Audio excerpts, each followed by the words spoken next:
I don't, I don't, but I love you. That means it has value. I love you. I love you. I'm here for you, etc. So I'm glad you brought that up, because some people might not even think about that, but I love. That's even with Christ. He didn't say love you with the. He said I love you. That's a good point. I love you with the love of the Lord. I love you is the reason why I'm here. Yeah. So we have to really.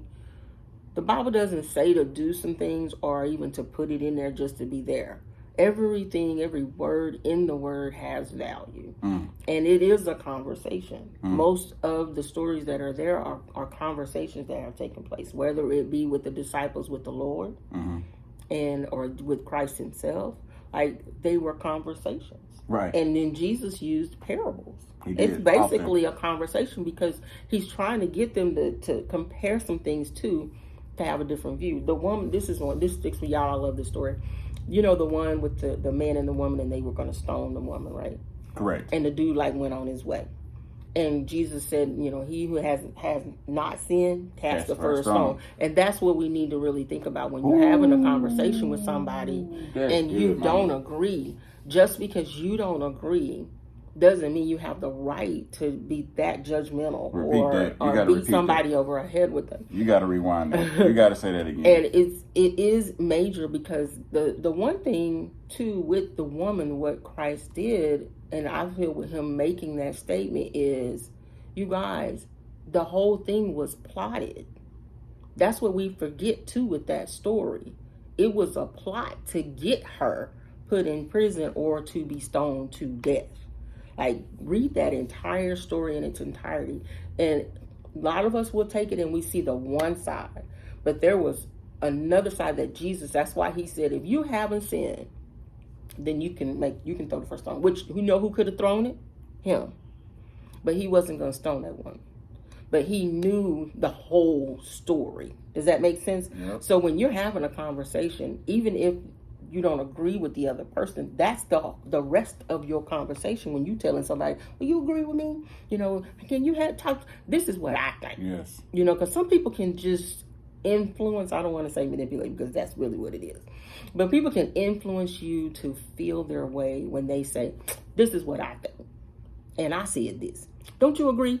And because it's your homie, all right, it's your sister, brother, dog, cat, whatever, the person that is your ride or die, so to speak. They're going to just agree with you, even though they you're wrong. That's the person you need in your space, because that person is going to keep that balance. And they'll be like, okay, so what did Quincy say? So what should be the goal of effective communication? What, in your mind, because... It's just that, effective. You said it. Right. It needs to be effective. If you're having a conversation with someone and and they have a opinion or thought, and you're ended up in a argument more than a conversation, then it's not being effective, because somebody is not willing to say okay. Because there are people who will just end the conversation for argument's sake, and let them. If that person can respect you and love you enough to say, you know what, this conversation is going to work. They may not say those words, but they just say, okay, you know what, you're right. They may not say, let's agree to disagree, but this is the nowadays conversation. You know what, you're right. And they'll just drop it, but their body language, when they do this, you're right. That means, I don't agree with you, I don't like nothing you just said, but I'm tired of arguing, or I'm tired of talking about it. They do that a lot. But it's only because, here's the deal. And that's why I said, what's the goal of effective communication? I'm glad she caught it. It's to be effective. So my thing is, I'm glad that she brought that up, because a lot of the times when you go into a conversation, people don't realize you may not have the same goal in mind. Just because you sit down and say, I want to have a conversation, that person may not be in the mentality to have the conversation the way that you want to have the conversation. When I go to have a conversation, there's a goal. I'm goal oriented. I don't want to just, if I say, let's sit down and have a conversation, goals. Let's solve the problem. Right. And so that means, I'm not saying that this person can't be upset. I'm not saying I can't get upset. But at the same time, we got to be mature enough to sit down, meet the goal of that conversation, which is sometimes not to agree, right? But to sometimes you can agree to disagree. I don't. I You're see right there. to. I don't agree. I don't agree with agree to disagree. I have to agree to disagree because he doesn't see the point. And I don't like it agreeing happens. to disagree. But it happens. And my mom, she's big on that. She was like, "Well, let's agree to this. I agree to disagree." I'll be like, "I can't do that. I don't want to argue. I'm not gonna sit there because my thing is, if you love one another." You agree and then pray about the rest. I don't want to disagree with anything my mother's saying because often we do agree. It's just that we haven't taken about it. Right. We have not sat down long enough and effectively came to a plan of some sort. Or we haven't. It's not a lot of the times that we disagree.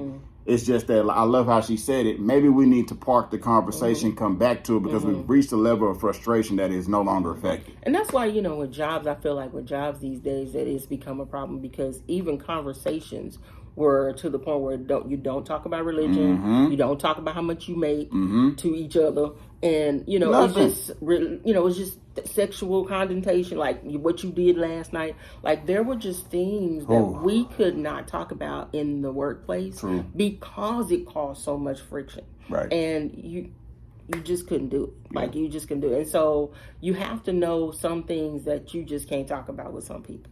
Okay. That's true. Because it's like you say, even if you love them, like that's a spark for them. Or a trigger. Something that's they're not over, divorce. Baby mama, baby daddy, y'all know that's always a conversation that just goes, But you have to know that, okay, this is not a conversation that we want to have in the open. Like you were talking about. That's what I was saying, You have to get to the place where pick your battles. That's really where it is. Because an argument is a battle. Right. So if you're really setting out to have a conversation to put some solutions to some things or put some things on the table and say, this is not working for us. Let's get a pen, let's get paper if you're not wanting to talk. Right. Get a pen and paper and say, okay, write down what you believe the problem is. And I'm going to write down what I believe the problem is. And then put the two side by side and be willing to have that conversation with the differences. That's amazing. That's something that you can do as well. Great. And it keeps that conversation from getting out of control because the words on paper, y'all. Words ain't never hurt nobody on paper. Right. Okay, except for the word you might get stomped on toe and hit not a couple times. But that word will get you it'll get you. But just be willing to be open enough to hear the other person's side of it. And be okay if they don't agree. But just know that if the conversation comes up again, it's going to go the same way. That's what I think Quincy is saying with solving it. Yeah. So we don't have to keep beating this dead horse. Exactly. But in reality, in perfect world, you can do that. But the thing too, the reason I say that is because usually when a person is hurt, when they've gone through that pain, it's really hard to put it away because God says to forgive and forget. And the forget is to never bring it up. That's his idea of forgetting. And because he knows as we as people, never going to actually forget. He's the only one that has the ability to put our sins in the lake of forgetfulness. Like he will not bring it up again. But we'll do it. We'll bring it up to ourselves. We'll beat ourselves up every day over something. Yeah. Oh Lord, I keep doing that again. Or man, Lord, I said I wasn't gonna do it. And he's like, I knew you was gonna do it again. But I mean, come on, dude. Yeah. Let's keep moving forward and let's see what we can do to make you better. What triggers that for you? Like I said, we have to get to that place where we just know there's some things, some places you can't go no more. And that's why all of that changes when salvation takes place. They say there's things I used to say or places I used to go, I don't do anymore. And it's because your focus now is on pleasing Christ. It's not on pleasing the world or a man or a woman. Yeah. So, and Christ changes the trajectory. And that's what I mean. Like Christ, him being the center, he changes everything. So how you communicate effectively has a lot to do with how you are spiritually.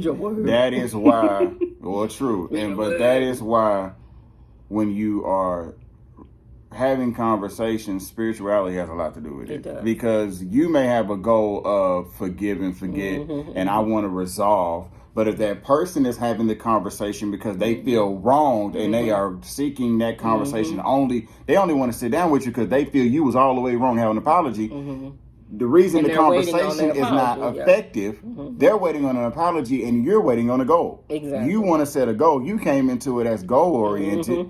They came in, nah, bro, I just wanted to hear you say I'm sorry. So therefore, you can't have an effective conversation because you didn't sit down and say, well, what's the goal? Why do you even want to have this conversation? Okay, so let's shift gears a little bit, Quincy. We were talking about before the show deal breakers. Yes. With conversations between... That's next episode. So, guys, thank you. That's next episode. We will be back. Thank you for watching part 1 and part 2. But yes, my mom is right. You got to tune in next week in order to see. We're going to start talking about deal breakers. Tolerance was one of them. What should you talk about and what things should you just disclose and post on Facebook? Yes. What stuff should you have a conversation? What conversations you having on social media? I'm gonna tell y'all right now that what's on your mind is a trap sometimes. I'm just gonna tell you right now that you don't want to know. You don't want to know what's on my mind. That's why I put I got nothing. She's something else, y'all. I got nothing right now. I'm going to bed. Yes. Well, guys, I'm your co-host Quincy Howard Sr. and I am with Madelyn Bass, and we are here on So Real with Madelyn, creating greater lifestyles by changing our status, by raising those standards, and we are leaving the media. Hit the like button, subscribe, share.